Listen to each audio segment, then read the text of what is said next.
As 2024 rolls towards June and the Euros grows bigger in the horizon, maybe now is the best chance to evaluate the Southgate years in charge of England and see whether he can finally get it right this summer. A quarter, a semi and a final are the sum of Southgate's parts, but England are still trophyless since 1966. At this juncture, we are going to investigate how Southgate came to the fore as England manager, whether the journey thus far can be deemed a success, not just on the pitch but off it too, and lastly, will only winning Euro 2024 be enough to satisfy supporters? Ladies and gentlemen, join me as we delve through the archives once again to detail the Southgate Chronicles, how England roared back.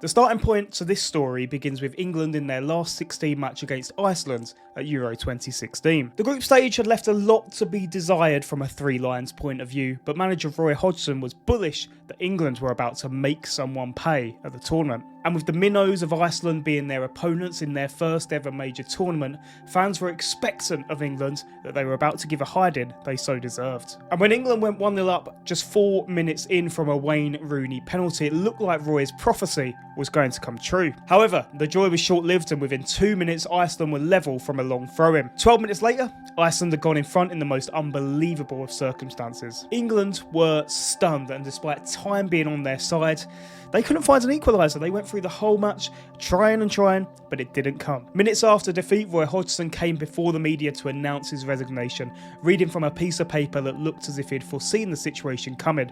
England were at their lowest ebb. The pundits couldn't make sense of it, and there seemed to be no clear route out.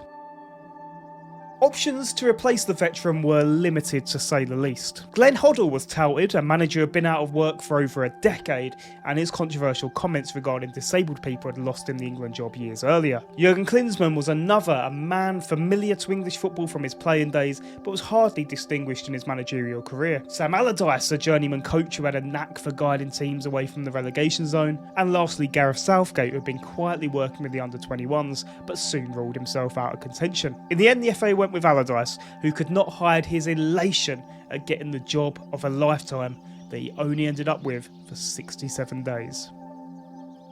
Yes, just 2 months into the role, a video emerged showing Sam Allardyce offering advice on how to get around the FA rules on third-party ownership, which had been banned since 2008. As pressure grew on both parties involved, eventually they came to the mutual decision that Sam Allardyce would have to leave his role as England manager. With England in a World Cup qualifier just a week later, an interim was needed at very short notice, and Gareth Southgate stepped in to be just that man. But truthfully, at this stage of the season, options have become even more limited from when Hodgson originally resigned. Southgate in his 4 matches in interim charge oversaw 2 wins and 2 draws, and crucially beat the old enemy of Scotland 3-0. Momentum was really behind the former defender, and at this point it became increasingly clear that the FA was trying to coax Southgate into taking the job on permanently. Eventually, an agreement was reached as Southgate signed a 4-year deal, taking him to the end of Euro 2020.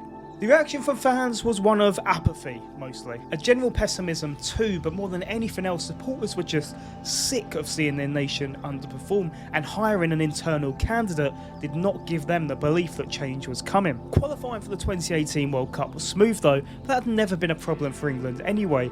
It was performing on the big stage that had proven to be the Three Lions' undoing. Southgate had inherited a poisoned chalice of a role, one that had ended careers in the past that seemingly no one could get right. They had tried the foreign manager route, they had tried the former England star path, the experienced and the inexperienced.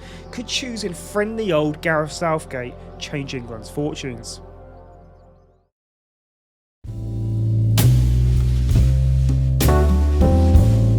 As the plane from England boarded for Russia, expectation was at an all-time low. A mismatched squad of talent but no superstars, experience but no has-beens, youth in places but not in entirety. A favourable group was drawn for England, containing Tunisia and Panama, but also much fancied Belgium, who would likely cause the most problems. The North African side would be up first as England lined up in a 3-5-2 system that saw Sterling leading the line alongside Kane. An early goal from the captain Kane gave the Three Lions Lions the best possible start. Tunisia pegged back an equaliser though from a very dubious penalty to say the least, before Kane won it in the 91st minute. England had played well, but having gone into the match with a record of just 5 wins from their opening 26 international tournament matches, the result was the crucial aspect. A drubbing of Panama on a very sunny weekend day by 6-1 showed the expansive nature of England's system, as well as their threat from set pieces. Last up in the group was Belgium, who had similarly won both of their matches too. Both nations rested players, as it was seen that perhaps finishing second was the more desirable route for the knockouts. Belgium won 1-0, and when quizzed on this potential silver lining, Southgate dismissed it as nonsense.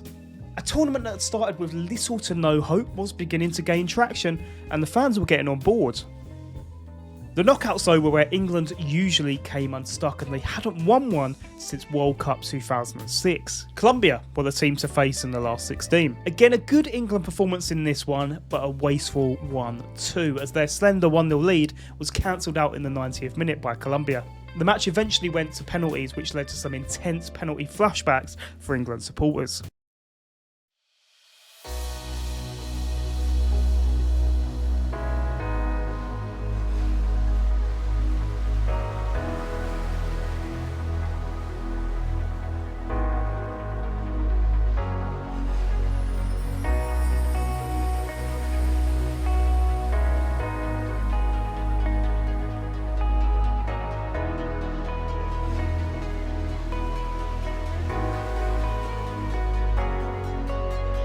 That was then, and this was now.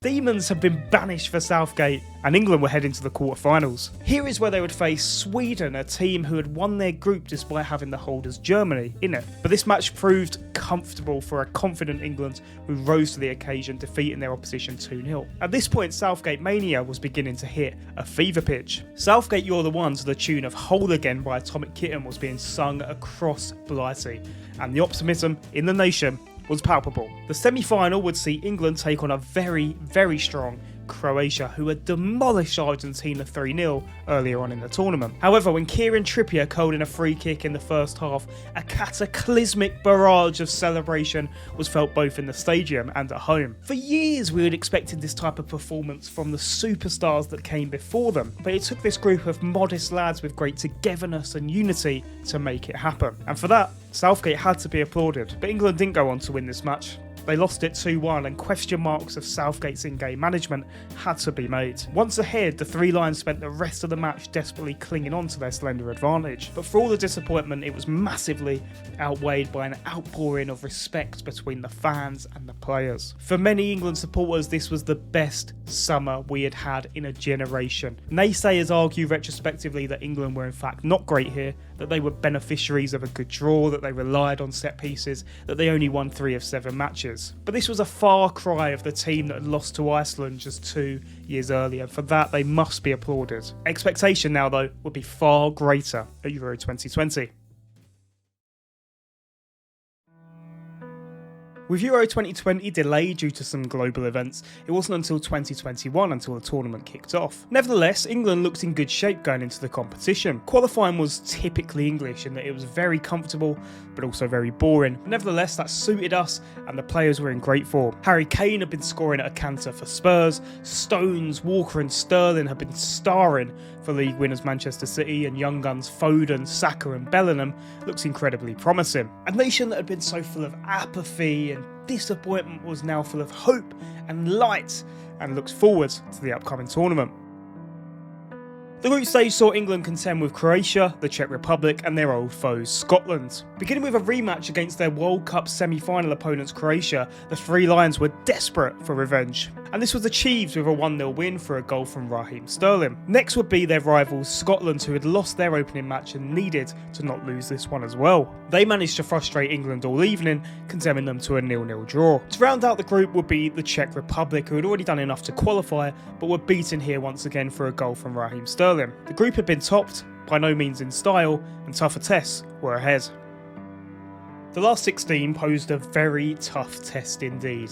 The Germans were at Wembley. Now, historically, England-Germany is one of the all-time great international clashes, from the 1966 World Cup final to Euro 96 when Germany beat England at Wembley previously, and this match would be no different. It was a test of the highest magnitude for Southgate's England. Beating a top team in an international competitions in the knockouts would be a massive statement to make. The match was played at an electrifying speed. Crowds hadn't long been allowed back into the stadiums and they were making their presence known. It took until the second half for a breakthrough to be made when Raheem Sterling found the net, tapping home a low-driven Luke Shaw cross. Hearts were in mouths just moments later though when Müller, one of the all-time great goal scorers for Germany, found themselves in on goal with just Pickford to beat, but sensationally, and maybe with a touch of fortune, he spooned his effort wide of the target. Minutes later, Harry Kane, who had been under fire for not finding a goal yet at this tournament, finished another flowing England move to put the result beyond doubt. The Three Lions had beaten a flagship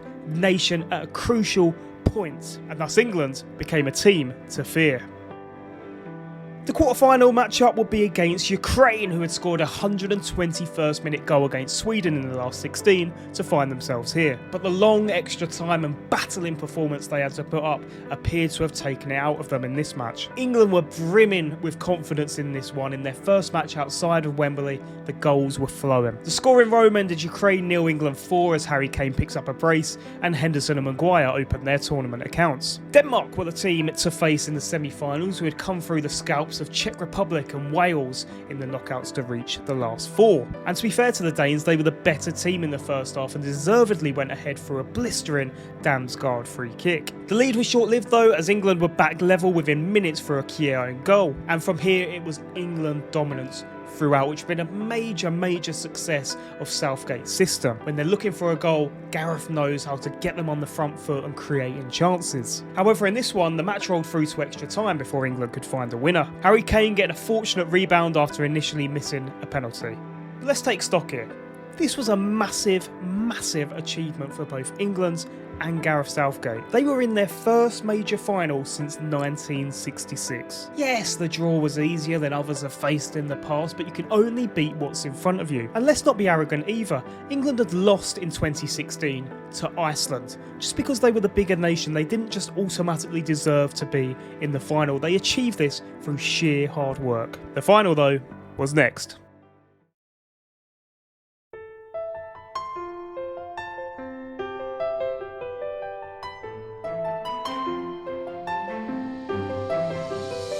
England versus Italy then, two nations that have seldom met each other at international tournaments, but when they have, the Azzurri has been on top. Had times changed though? Was this an England that was stronger, that had grown? As a supporter heading into this match, I've never wanted anything more than an England win. To watch my nation win an international tournament, to be amongst the elite of football, to bring football home. And 2 minutes in, I thought we were going to do it. As Luke Shaw volleyed home Kieran Trippier's cross to give England the lead, an eruption and jubilation was felt in every corner of the nation. Was the pendulum finally swinging in England's favour? The answer would be no. Italy were resilient and very professional from here. They had slipped early on but were laser focused then throughout, with Bonucci equalising in the second half. Gareth tried making changes but still Italy controlled proceedings. Despite this though, England hung on to penalties. Shootouts have been the bane of existence for most England fans, but they did have the confidence having won their last one against Colombia. However, despite leading in the penalty shootout after 2 taken, England would go on to miss their next 3 and thus lose in the shootout. It was a cruel way to lose, but on the balance of play, it was probably deserved. Reflecting on this tournament now though, what a summer it really was as an England fan. The sun was shining, the birds were chirping and England couldn't stop winning. The confidence in Gareth and his men was infectious. The 2018 World Cup had been great fun, England making the semi-finals was a bolt from the blue, but here at the Euros there was a genuine belief throughout that we were going to win this tournament. But whilst it wasn't to be, Gareth, his coaches and the team had given a nation that was apathetic, sick of England, some maybe even done with England. It gave them the pride back in our nation. But there has to be some balance here too. Losing the final was undoubtedly a missed opportunity. Italy were a good side, there is no two ways about that. But man for man, England were probably better. And let's not forget that match 2 was being played at Wembley. But a running theme for Southgate teams was he was great at setting them up to attack, but his in-game management left a lot to be desired. It almost felt that going 1-0 up that early was a curse, as the Three Lions spent the rest of the match with their backs up to the wall, and that free-flowing, expansive football was gone. But this young group of players who had now experienced the pain of a defeat in the final would surely come again.